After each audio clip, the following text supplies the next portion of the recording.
We've been here before, fighting the problems that fight back, because we see opportunities where others see obstacles.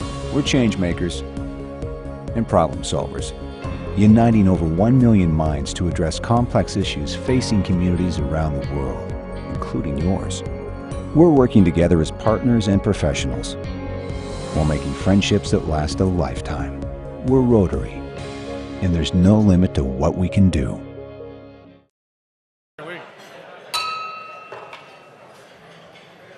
Welcome to the Rotary Club of Tulsa, where Tulsa's best and brightest business and community leaders come together every week to do great things here in Tulsa and around the world. The alarm was a false alarm, so we're all good. I hope everyone appreciates the new backdrop we have here. I've been asked about that. The engineer in me was just not feeling too comfortable. There's too much going on back there, so I quieted it down a little bit. So, we do have a surprise for you next week, so you're going to want to be here. We got a new backdrop coming in. So today is Pi Day, right?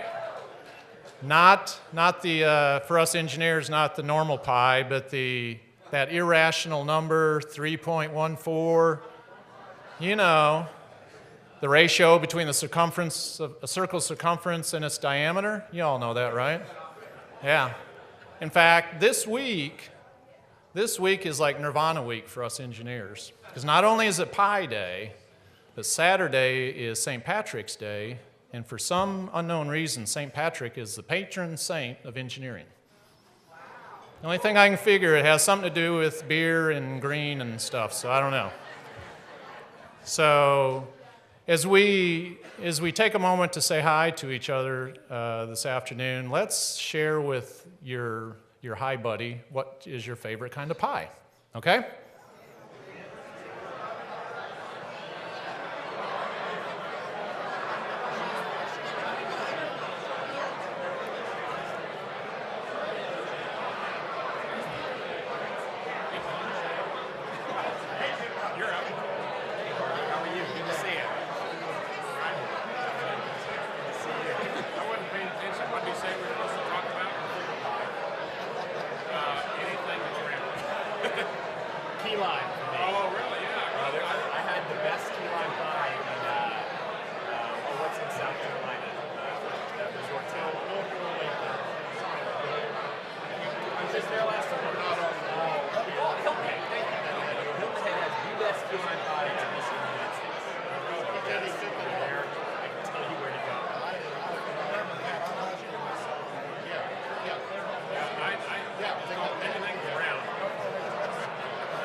Okay, now that we know what each other's favorite kind of pie is, was anyone's the 3.14 kind of pie other than me? Maybe? Okay, so we've got a great program today with Dr. Gist. We're going to go ahead and get started. I promise she's here. Harvey Rowe is going to present our invocation. Jerry Dillon is going to lead us in song and pledge. And then Bob Sade is going to introduce our visitors. Harvey. Please join me in prayer. Our Heavenly Father, let us pause to thank you for the unconditional grace you extend us continuously. We are thankful for the talents and gifts we enjoy, but remind us of the responsibility to be good stewards in your name. By your blessings, Rotarians make a difference through the many meaningful programs designed and implemented to improve lives. One person can change the world with a bold idea and the willingness to patiently persevere. We have experienced Rotarians repeating this process frequently. Be with Dr. Gist today as we pause to give thanks for her leadership to TPS and our community. Thank you for the food provided this day and for all those who prepare and serve it. We ask for strength and wisdom to serve you and forgiveness when we fall short. Amen. Well, I found out something today that in the year 1907, there was a song written by two people that had gone to school in the 1800s for in honor of Dr. Gist, who's not in here at the moment. She's being interviewed. How many of you remember, it'll show the difference in our membership, remember the song School Days, School Days? Raise your hand. About half. All of you that raised your hands had gray hair. Some of you. Okay, Dr. Gist, you remember it. Well, for those, Tom, our pianist who knows all music, when I talked to him last night about this song in honor of Dr. Gist, we'd sing that. He said, I don't know what you're talking about. So I went around and talked to several of you, and many of you that are younger don't know that. Not that we're older, but we do. So we're going to sing it through twice. First time for those of you who know it, and secondly, it's just the chorus, and there's one term that says, taught to the tune of a hickory stick. And I don't know what, Dr. Gist, you use today to teach kids when they are out of... The hickory stick is just part of our science curriculum. Okay, all right. So here we go. Do you want me to lead it? I know it. Do you want me to help you? Because I know it. Oh, she knows it. Okay, I she's know. going to sing it with me. Okay. School days, dear old golden rule days, reading and writing and arithmetic, taught to the tune of a hickory stick. You were my queen in calico, I was your trustful bastard boy, and you were my slave. I love you so. When we were a couple of kids. Now let's sing it again. You younger ones join us. School days, good golden rule days, reading and writing and arithmetic, taught to the tune of the hickory stick. You were my queen in calico, I was your bashful barred beau, and you wrote in my slate, I love you so. When we were a couple of kids. All right. Okay. Now, the one that we know from our heart, because how much we love our country. Let's say our pledge, the flag. I pledge allegiance to the flag of the United States of America and to the republic for which it stands, one nation under God, indivisible, with liberty and justice for all. Thank you.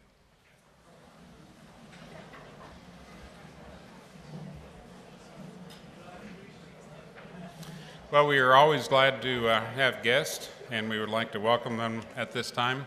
As is our custom, I will read the host Rotarian and their guest, ask you to stand briefly, and we will hold our applause until all have been introduced. Carol Craig has Chaz Craig. Brian Paschal has Hallie Green. Phil Viles has Byron Burke. Paula Wood has Kate Tillotson. Kathy McCannell has two guests. I don't know why they are with her and not with our president, because it's his wife, Ginger, and his daughter, Megan. Johan Talman has two guests, Remy Henry and Tricia Hoyt. And Kergay Neal has a gal that'll be a new member, I think maybe next week, Pramadonna Braddock. Let's give them all a welcome.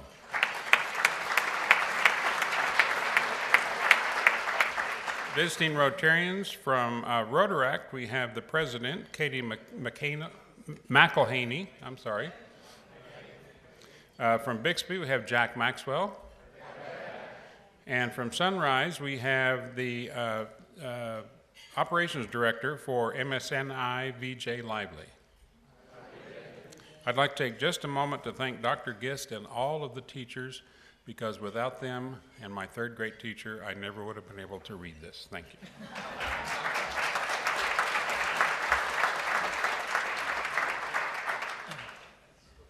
Thank you, Jerry, Harvey, and Bob. Appreciate that. Appreciate that. And welcome guests. The Rotary Club of Tulsa is a great place to join Tulsa's business and community leaders, connect with them, serve alongside them while we serve our community and people around the world. So thank you for coming, and we hope you'll consider joining us. So now we want to thank this week's meeting sponsors, whose sponsorships help defray the cost of running this big club. Stan McCabe with Key Personnel, and then Robert Babcock with One Gas. And as always, when you need business, please consider doing business with one of your fellow Rotarians. I promise you, they will take care of you. So in addition to today's sponsors, let's also thank our meeting volunteers who are working behind the scenes feverishly to make sure this meeting runs smoothly. Thank you, volunteers.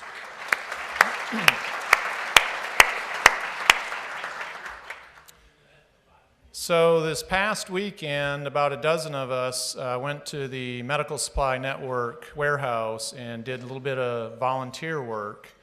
And I got to tell you, that is one of the most rewarding things that you'll ever do. I would encourage you, we go out there once a quarter, and I'm sure VJ would have us more often if we could do that, but it is a fun thing to do. And Jack Maxwell, would you please stand for a minute? Jack Maxwell, yeah.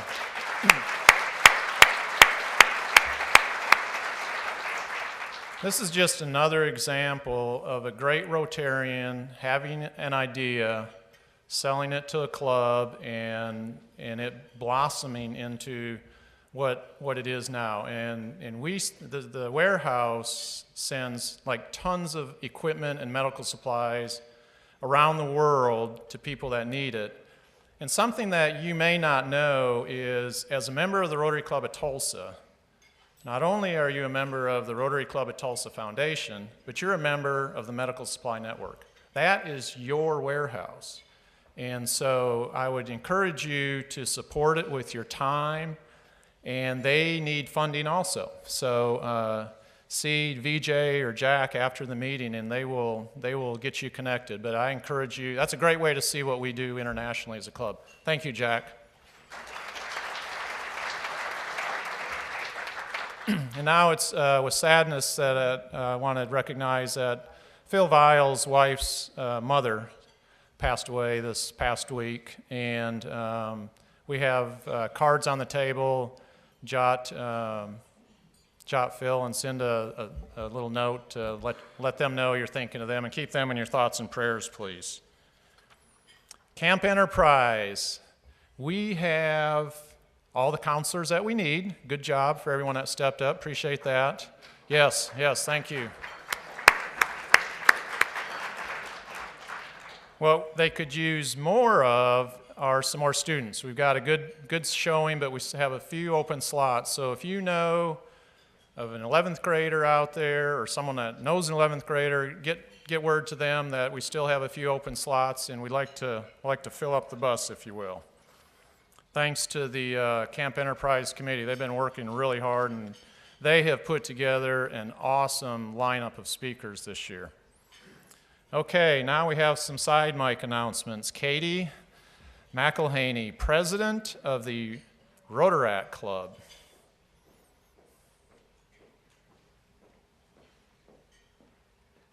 Well, good afternoon.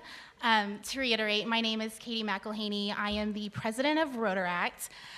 We have today with me Jonathan Slay, who is the VP of our group, and Asla McCain, who is a member of our group. Many of you know who we are and what we do, but in case you don't, we are essentially the young professional group of Rotary. Our main mission is to Our main mission is to develop the future leaders of our community. And we do that by networking, through professional development, and most importantly, we do that through being civically engaged, whether that be the resources that we provide or the volunteerism that we provide as well, which is precisely why I'm up here today. We are announcing our annual fundraiser, Wine, Cheese, and Chocolate. This event started in 2013, and over the past 5 years, we have raised over $100,000 that have gone back into our community and even internationally. Proceeds for these funds go toward two of our Rotaract initiatives. One, Rotaract Kicks, which is a program that allows us to give shoes to local school athletic programs for children in need. And secondly, we have a scholarship program, which allows us to give monetary scholarship to one female and one male participant in the local area to pursue higher education. Additionally, we give to our partnering societies or organizations the Jandea Bachelor Foundation for Children, which is known now as Mainspring, and Rebuilding Together Tulsa. From now until April 25th, we will have a table outside of this room. It basically will house information on how to give back, how to sponsor, ticket sales, things of that nature. And in being mindful of today's presentation and our esteemed speaker, we really encourage you to stop by. It not only gives you information for how to contribute, but also gives you impacts on how this event touches our community. So without further ado, thank you for giving me the time, and we hope you guys will join us. Thanks so much. Thank you, Katie. And so tonight the Rotaract group is getting together, and you all are invited. They are going to have a toast at the Tulsa Press Club at 5:30 to the 50th anniversary of Rotaract, which is this year. So come join us. I'll be there, I know that. Catherine. Okay, hello everybody. Ben Wyndham, would you please make your way to the front while I make another announcement? So, Mike, thank you for the great information about MSNI. I think it's something that a lot of people are missing out because you are not participating. When I first became a Rotarian, Ben Wyndham said, "You need to do this. This is an amazing opportunity." And so he pulled me into it, and I haven't looked back since. I've made it to probably I was there. I just wasn't in that picture. There are other pictures of me. I was there on Saturday. It's probably because I had on sweats, and I know I had on sweats and no makeup and all of that. So really, if you get the opportunity, please do that. If you want to know more about MSNI, please read the newest brochure. And I would like to say that when he says Rotary does great things locally and around the world, that includes MSNI, because we have helped a lot of the homeless clinics put together packages of medical supplies to help in our local community, and we've helped open up some local clinics. So please remember, MSNI is local and around the world. So without further, I told you I had something to give you.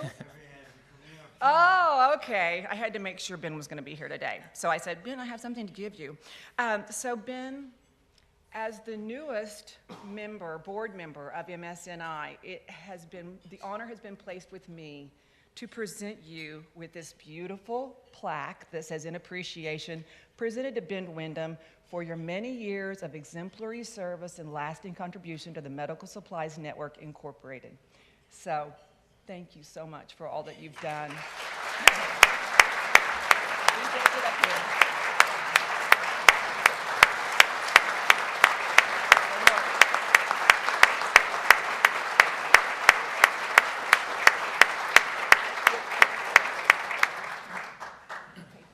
Oh, just one moment. Do you know our infamous Jack here? Jack. I would just like to say that I brought this guy into your club years ago, and he's done great work. And Medical Supplies Network was the reason that I got your 13th Service Above Self and Then Some award when I was a member of your club. So it is a wonderful organization. I hope you support it. Thanks, Jack. Congratulations, Ben. Ben is also instrumental behind the scenes on our water well program. He's the one communicating with the folks down in Nicaragua like almost daily. So Ben, you're our hero, buddy. Okay, Mr. Downing, you're up, buddy. Thank you, President Mike. Ladies and gentlemen, April 3rd, a Tuesday, we are going to head to Oklahoma City for our reciprocal meeting with the Oklahoma City Club. They have planned a really great little morning activity for us. The timing might be actually pretty good because that Tuesday morning we're going to go to the Capitol and we're going to get private tours of the renovation of the Capitol that's going on right now, private tours that are lined up by our friends in the Oklahoma City Club. So if you have not made your reservation yet, you can call Tommy Lynn, you can go on DAGDB, you can call me or Alicia and let us know. And because we're a group that always goes first class, Dr. Gist, you don't know this, but your transportation department has been very helpful for us in coordinating the transportation. So Tony, you got the slide of our, we're going to be taking this ride down to Oklahoma City. Yeah, it's the only one that does a wheelie, apparently. The whole way to Oklahoma City is going to be that way, man. Yeah, Mike's driving. That's right. So sign up if you haven't. We got about 20 spots left on the bus. Thank you. Thank you, David. That's going to be a fun time, Another fun time was had last night. Linda, please stand up. Come on. So last night was another yearling university. And you've got to come to these things. You don't have to be a yearling to come to these. They're for the yearlings. But Linda gave a talk last night on the history of Rotary International and our club. And every time I hear it, I learn something new. And she is so passionate about that you are missing out if you don't show up for the next speech. Thank you for doing that, Linda. Okay, committee meetings today. Rotary Youth Exchange, room 232. And then Communications Committee is meeting in room 233. So please, if you're interested in either of those, show up in those rooms. Charles, you're up. Ah, excellent. I know, it was really scary last time. It was interesting. It made it more interesting. I'm sitting next to Becky, and she's giving me the hardest time about knowing that song. You knew it? School days. I did know it. Isn't that amazing? Yeah. I didn't know the second It doesn't half, but I knew the surprise me, first though. half. So. You know all the rock. So that's pretty songs. good, right? Yeah, I guess I very should good. turn and talk so you guys, we just have a conversation. You guys don't even hear what I say. Ignore us. All right, well, wonderful. Well, it is Sarge time, so we're going to go ahead and get started. First thing up is our friend David Wagner. He was featured in the Tulsa World for 5 questions, and David talked about education, working for Schnocky, Turnbow, and Frank, the PR faith thing. If you get a chance to go back and look it up, it's a really good read there, and just thank you very much for David, and of course, nice little find too, David. Thank you very much. I see him somewhere. Next up, okay, Prima Donna. She is our newest member, and she's already being fined. Well, somebody took care of her for her. That's all right. But Prima Donna Braddock, honored with 9 other women being recognized as the Pinnacle Awards sponsored by Mayor's Commission on the Status of Women and Tulsa YWCA. Prima Donna is the Executive Director of Soaring Eagles Youth and Family Services and founder of this spring's Girls Teen Summit. The awards dinner was just last Thursday night at the Doubletree downtown, so congratulations, Prima Donna, on that. Woo. And by the way, Becky said that I'm actually Prima Donna. Oh. You'll get the 80s reference in the MTV there. Okay, good. All right, here we go. Karen Keith and David Downing taking care of business. $100 fine for John Brock. John awarded the 2018 Brock International Prize in Education to Lee Gordon for his work to bring Israeli and Palestinian youth together. The Brock Award, in its 17th year, honors individuals doing outstanding work in education. So, John, thank you very much, and it's really great for the recipient.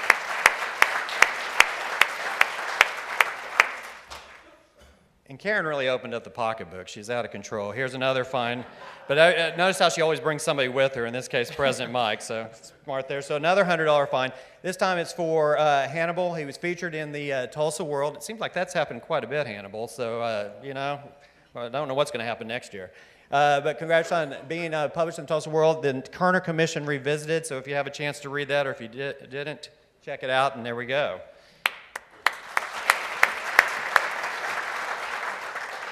All right, so, you know, this year has been kind of a theme with having Sarge picks. Well, obviously David jumping on the bandwagon there, but also Judge Peterson. Is Judge out there? Is he anywhere hiding over there somewhere? Well, he sent this in. Oh gosh, I forgot about Jerry. Uh-oh, let's go. Jerry Barrianos, there's an anonymous one. She was featured in the Mate Financial.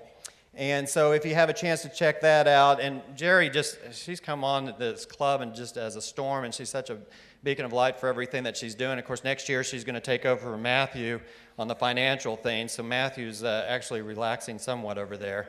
So that's a good thing. So if you see Jerry, congratulate her on that as well. All right, now we go on to Judge Peterson. And as he puts it, we fell spring forward last Saturday night, and he said it's a busy night at the British Henge sites as workers toil all night to move the stones ahead by an hour. I'm telling you, you got competition out there when the judge comes with the hammer. There you go. So anyway, now my Sarge pick of the week is more along we'll say St. Patrick's Day, but also the healthcare program, because this next slide is really going to help us, if we adopt it here in the United States, to help raise monies to help offset medical costs. And what it is over in Ireland, they've got this ambulance that has Guinness beer advertised on it. So I'm thinking if we can start seeing that, and you see the IMSA flying by and have beer and stuff, it's kind of a two-sided sword there, right there. And Arthur Guinness, right?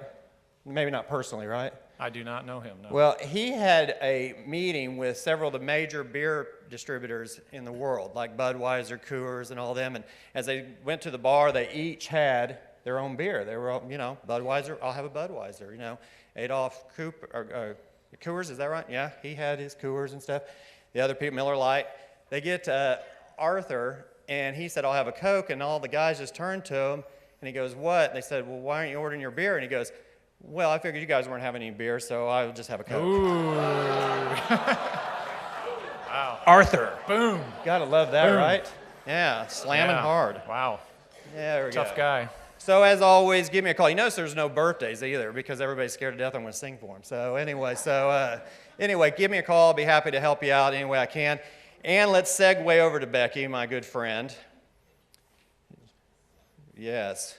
She's going to tell us a little about March Madness. I know you guys are all excited about that. Yes.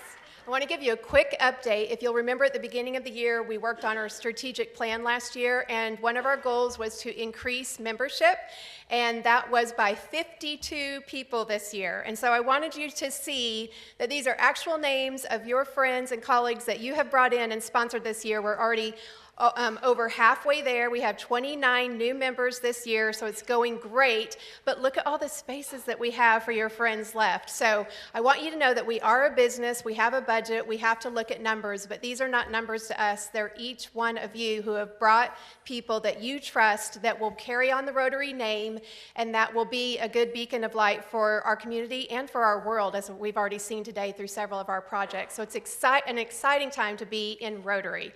So with that, part of our campaign this year is the March Madness Drive. So would our team captains please stand? We have been having a friendly, or maybe not so friendly, I've seen some of the little email jabs and texts going around. So we've been having a friendly competition this month, and if you haven't gotten involved, be sure to see one of these folks after the meeting, or text them, email them, call them, and let them know that you want to be on their winning team, because what they're doing is they're just making sure to remind you to invite guests and to also sponsor new members. That's it, pretty simple, we're already doing it, but it's a competition amongst the teams to see who gets to go to the Final Four and then on to the winner's bracket. So for the crown, there will be a trophy involved, so be prepared. Now, did you want to tell who won last week? I would love to. Actually, would you like to? Ooh, we have Since a you have winner your glasses already. this time? Ladies and gentlemen, children of all ages, kids who are not awake at this time, adults who are not awake at this time. Let's see here. Chuck Wilson, Chuck's Angels, advances. Way to go, Chuck. Very exciting. Chuck's Angels, huh? Oh, and this is just as exciting. Monica Martin and the Marvelous Martinettes. Ooh. Very good, very exciting. And then last but not least, Justin Carlton and the Just in Times. These are, now the other teams will be soaked in, right? So even though your team may have been out, you now get adopted by one of these other teams. So that's exciting. Yes. Okay. You can still advance to the loser's bracket, so it's okay. Wow. Ooh, yeah, yeah. That sells it. I want to be in the losers bracket. Hey, Okay. they might win. Well, I think we've done enough damage. Yes. All right. Thank you all very much. Thank you, Charles. Thank you, Becky. Appreciate that. Okay, now I'd like to introduce our Rotarian of the day, Brian Paschal. Brian serves as the president and CEO of the Foundation for Tulsa Public Schools, which is a position he held since July of 2016. In this role, he develops fundraising strategies and campaigns to provide financial support to the Tulsa Public Schools. Previously, Brian was the Senior Vice President of Education and Workforce for the Tulsa Regional Chamber. Brian is a graduate of the University of Southern California. He and his wife, Alex, have 3 children, Jack, Annie, and Benjamin. Please join me in welcoming to the podium Brian Paschal. Thank you all very much. It's a pleasure to introduce our speaker today, Deborah A. Gist, Superintendent of Tulsa Public Schools and proud graduate of Memorial High School. Go Chargers. Deborah holds a Bachelor of Science in Early Childhood Education from the University of Oklahoma. I'm going to read some of this. A Master's of Arts in Elementary Education and Curriculum from the University of South Florida. A master's degree in public administration from the Harvard University John F. Kennedy School of Government, and a doctoral degree in education leadership from the University of Pennsylvania. I'm going to skip a few things because she wants me to, but of note, and I think very, very impressive, in 2010, she was Time Magazine's 100 Most Influential People in the World, and one of the Atlantic's brave thinkers whom the magazine recognizes for the year's most intrepid and original thinking.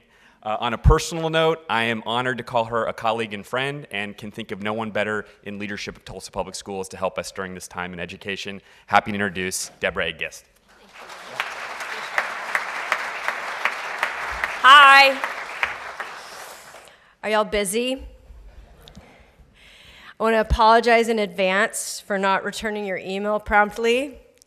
Pass that on to everyone else in town. I try. But yeah, we've been a little inundated lately. There's a lot going on. I also want to start by saying how grateful I am for your organization. And in fact, last night I remembered my pen, but it was at the office, and then I got to the office this morning and forgot it because I was so proud I was going to have my pen on when I came, but I do have it still, and I love it. You all know how much I love Tulsa. I hope you do. And groups like this and convenings like this are one of those reasons. This is a powerful, strong, generous, committed, open-hearted community. And for that reason, I have unwavering confidence in what we are doing and what we're going to be able to continue doing in Tulsa Public Schools to serve our students and ultimately serve our community as a whole. So I have this presentation that I brought, and I was, things started changing, and then I kind of thought, well, should I shift from that? And I thought, no, it's so important. It's so important for us to remember that back at the ranch, that yes, we're scrambling on a number of different things, but at the same time, the really important work of continuing to support our teachers and improve teaching and learning in our classrooms and to innovate at the school level and innovate at the district level and better serve our schools, and all of the work that we do as an organization is continuing in spite of a lot of kind of urgent and sudden things that are happening at the same time. But I also know that in the interest of time, there's a lot happening, and there is a lot that I want to make sure you walk away with. And I also know that we're Rotarians and we stay on time, so I'm not gonna disrupt that. But suffice it to say, and then I'm gonna stick with the issues of the day, that great things are happening in Tulsa Public Schools. And I think we have challenges for improvement, and we want to continue to improve, and we have efforts in place to continue to improve. But the other challenge that we have is a perception challenge. We have to tell our stories better.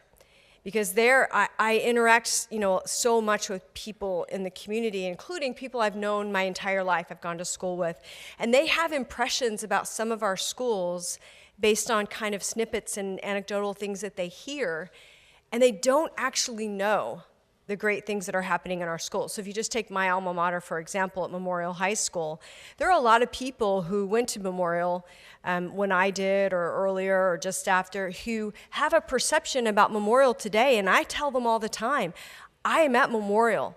I can assure you that the teaching and learning that's happening at Memorial today, all of the exciting things that are happening, and I don't mean just with the magnet program, the engineering magnet program, but I mean the whole school. The quality far exceeds what I experienced in the early 80s. And I don't think people fully realize that. And the case is true. We have great stories and great things happening all across the city. Some of the best teachers I've seen in my entire career.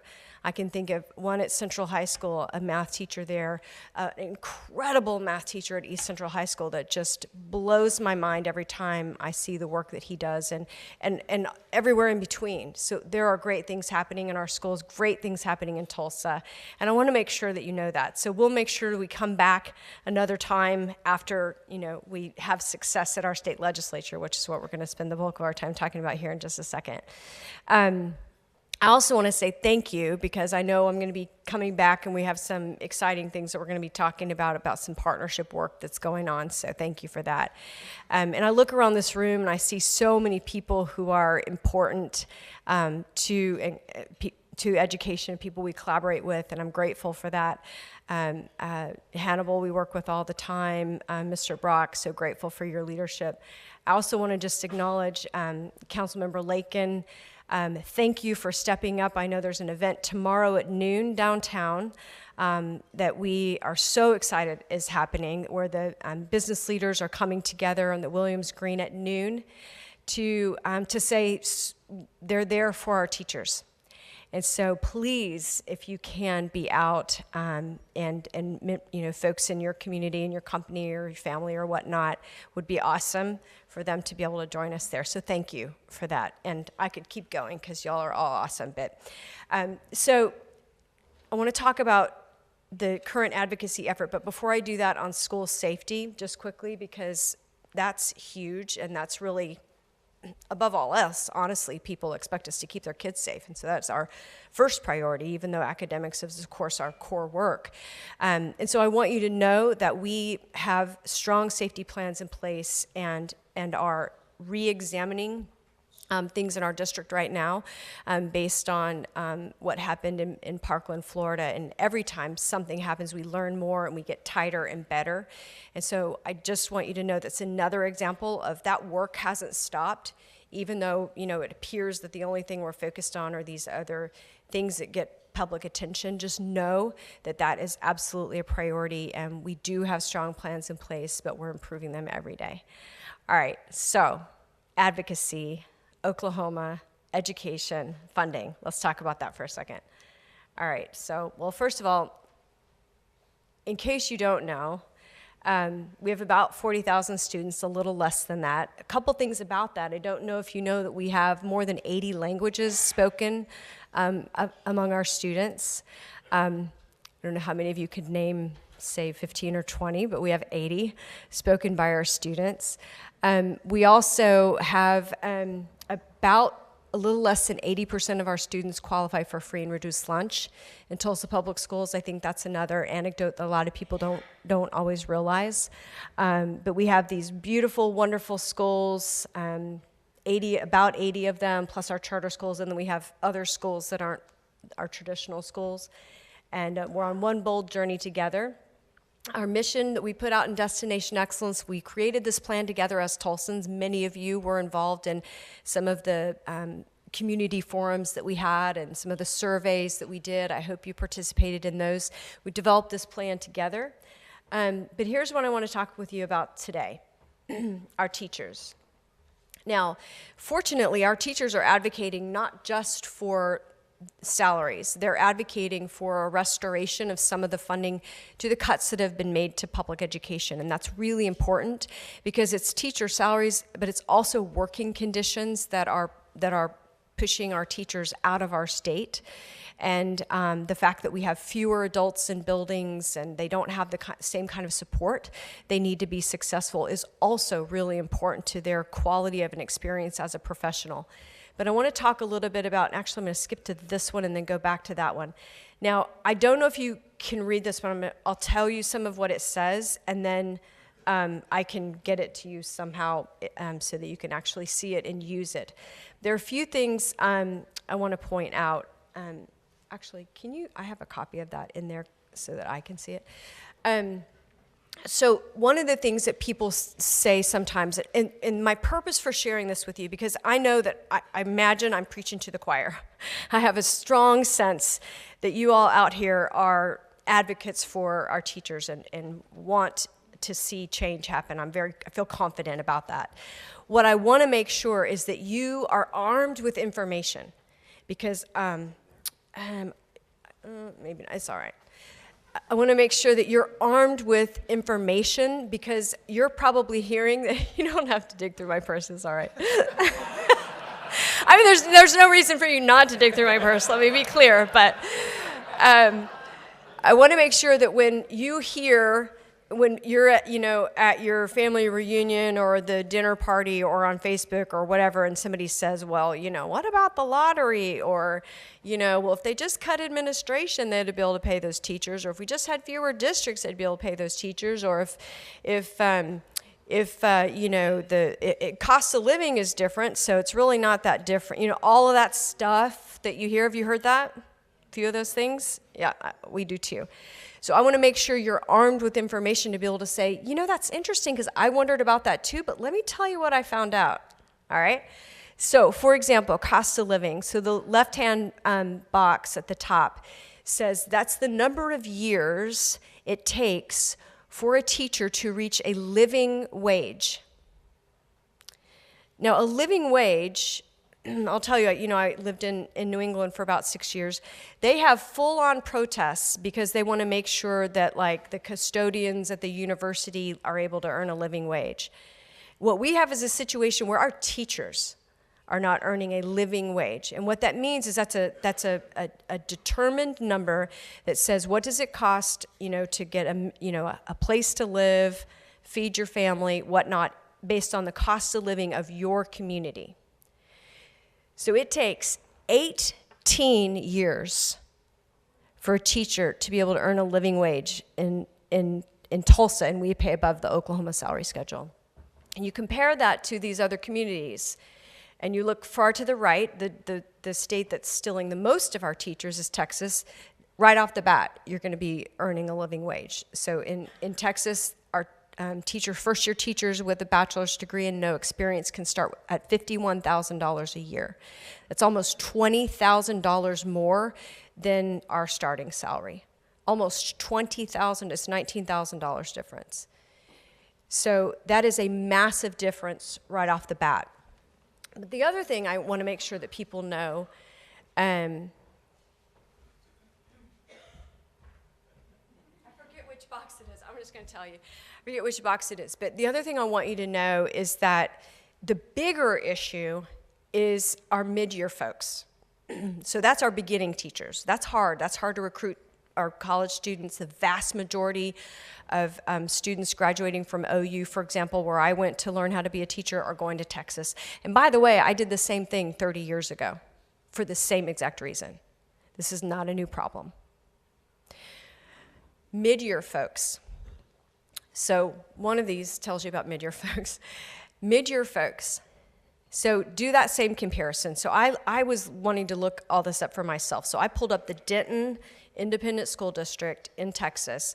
And this is not an anomaly. The same is true in Fort Worth and Dallas, and you can name them, districts all across Texas. And I wanted to compare it to the Oklahoma salary schedule. Now, to be fair, in Tulsa we pay above the Oklahoma salary schedule, but I was comparing Oklahoma. And what I saw is that $19,000 difference for that first year. And by the way, the reason I use Denton and not one of the other districts is because they do sort of merit, and so teachers can get all the way in Dallas all the way up to like $100,000 based on performance and so forth. But Denton has the same, what we call steps and lanes. It's like a how many years, how much education like ours does, so it's a comparison. What I found is that not only was there this almost $20,000 difference between those two first-year teachers, so let's say these roommates graduate from OU, one goes to Texas, one stays here, $20,000 difference immediately.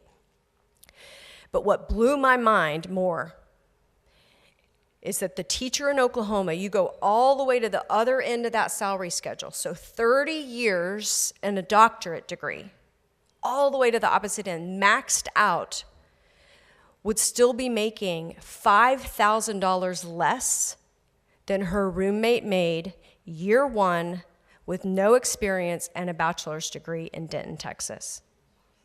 In other words, she would never in her whole career make what her roommate made year one.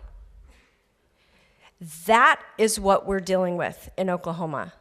So the magnitude of where we've gotten, because we were already not paying our teachers enough 30 years ago, and then we've dug that hole deeper and deeper and deeper. And in the last 10 years, because of the cuts that we've made, our teachers' salaries are actually worth less today than they were 10 years ago. So all these people, this other thing you'll hear is, well, you knew what you were going to make when you got into this profession. Well, no, they didn't, because they didn't know that we were going to fail to keep them up even with a minimum standard of salary. And so they didn't know that. They knew good and well that they wouldn't be, buying a Lexus, but they sure thought they'd be able to feed their families.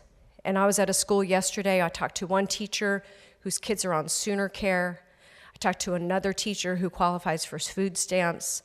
This is what we have done to our teachers. And this is why we have such dramatic loss of educators. And so a couple other things I want to point out, because there are some examples of where you think, well, that's not that much different. So Texas is the big example. But then you look at Arkansas or Kansas. And so I want to show you the one that talks about where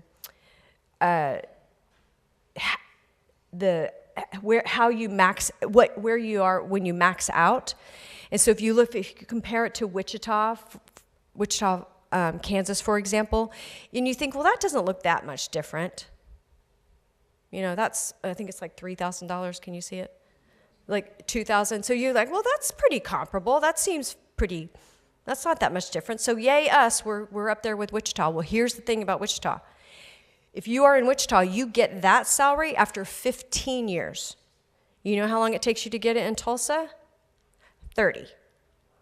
So that's the max, but when you get that max is dramatically different. So again, it's those mid-year folks. And what we know about any profession, I would imagine, but we know it for sure in education, is that our folks really get their feet under them and they're good that fifth year. The fifth year to say the 10th, 15th year, that's the sweet spot. Those are the folks that are like gold. I mean, all of them are, of course, but I mean, we're losing folks in those middle years because they have options, and because of the way that we're treating them is not only hard for them financially, but also the morale and the message that it sends to them is wrong. And then you add on top of that the working conditions, and you add on top of that the challenges of working in an urban district and the toll that can take on a person. It's really, really hard for them to stay and hold on to the work that they love and in the place they love and a place they want to be right here in Tulsa. So I want to, I need to turn the podium back over to Mike here in just a minute, but I wanted to just share that with you. And like I said, I can get it to you so that you'll have it in your hands. But I did want to see if anybody had any questions or comments. I imagine one might be, what can I do? I get that a lot, so thank you in advance for that one. I'll just add it. The most important thing is to contact your legislator, contact your senator, your representative, and do it every day. Phone calls matter. The other thing, though, is to contact the Speaker of the House because, that he's controlling, what's happening, and so that matters as well to make sure to contact him. And then in terms of if there's a shutdown, a lot of people have said, well, how can I help? And what I would direct you to are the nonprofit organizations are getting organized. United Way is taking the lead. Faith-based community is getting organized. So there will be more information coming out about that, but those are the avenues for that. Okay, sorry, I'm getting over a little bit of a cold. Could you just explain briefly equalization and how it affects Tulsa? So we have a funding formula in Oklahoma, as we should, that makes sure that we have increased equity across our state so that as a state, we're able to educate all of our children. Because as you can imagine, we have a lot of communities with little rural communities and so forth that if we weren't helping them out, their children would not be educated, and that's not good for any of us in Oklahoma. And so it is important as a state for us to have an equitable funding formula, and the good news is we do. Yay, Oklahoma, we're doing something right. So yeah, come on, we can do it. Come on.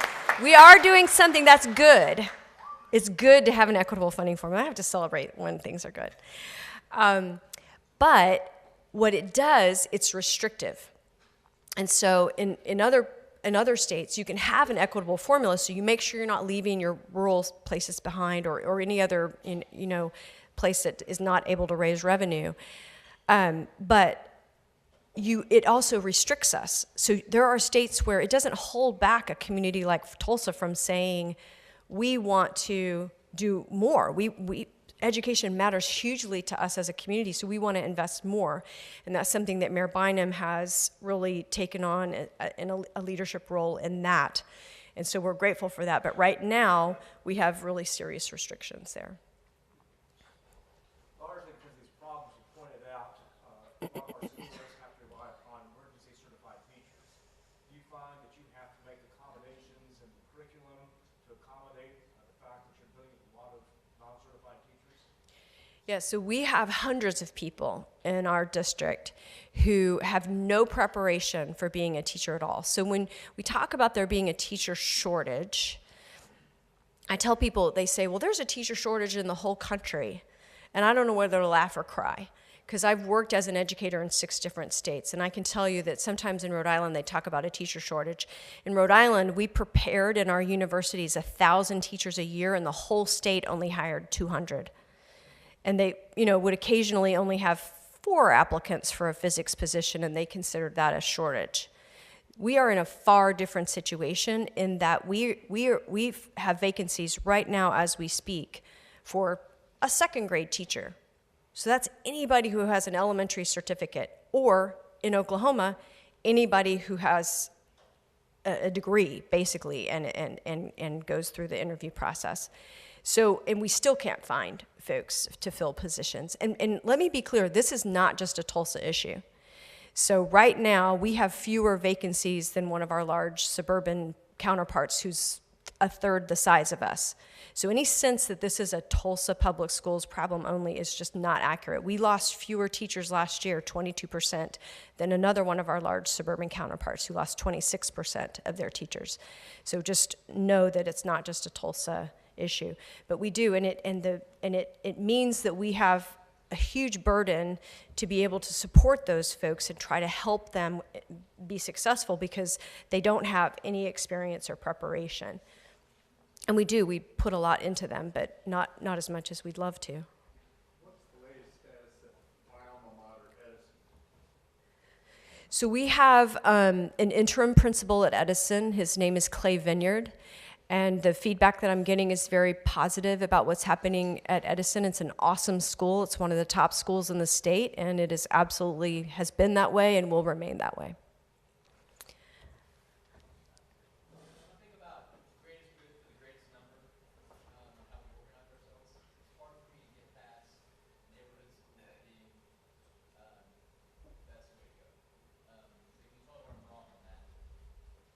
No, I say more.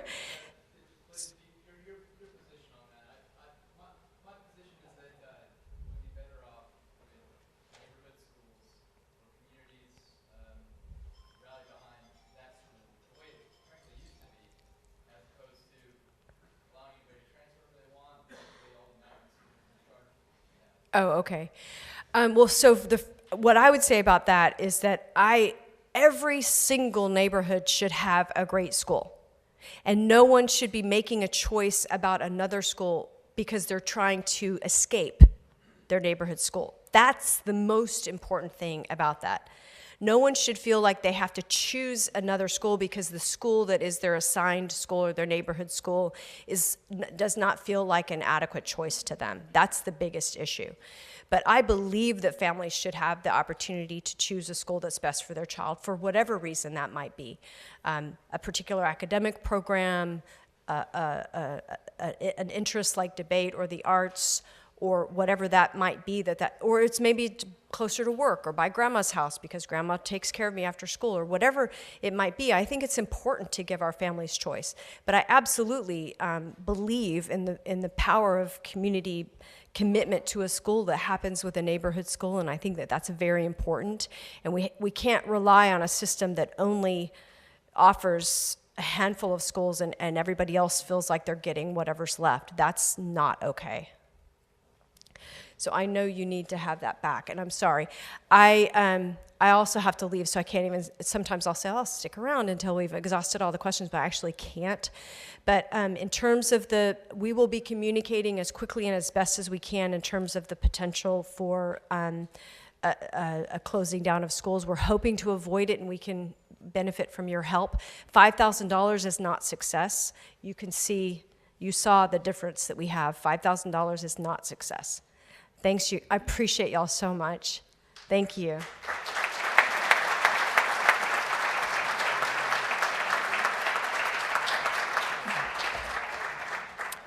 Deborah, thank you. Thank you for spending time with us today. Thank you for your commitment to and your advocacy for our students and our teachers. So keep up the good work. We appreciate you. So a book recognizing your program today will be presented to our partner in education school, Sealy Clinton. Today's speaker book is The Reader. You'll have to trust me on that one. Okay, upcoming programs. Next week, we just continue with great programs. Jeff Nickler, the general manager of the BOK, will be here talking about the BOK's 10-year anniversary and how they have managed to continue to be a top-ranked entertainment venue in the world. The week after that, March 28th, is going to be another interesting program. The title is Liar, Liar, Pants on Fire, Political Fact-Checking Comes to Oklahoma. Yeah. So Amy Holyfield will be our speaker, and Amy is with the Tampa Bay Times National PolitiFact, and they are in their 10th year, and they work with local journalism, so they're working with the Tulsa World to hold Oklahoma politicians accountable for their outlandish comments. So that's going to be an interesting program, so I hope you'll join us. Yeah, that one will fill the bus. Okay, so now I encourage you to go out. Please share your Rotary story, and don't forget to bring a friend to Rotary next week. We are dismissed.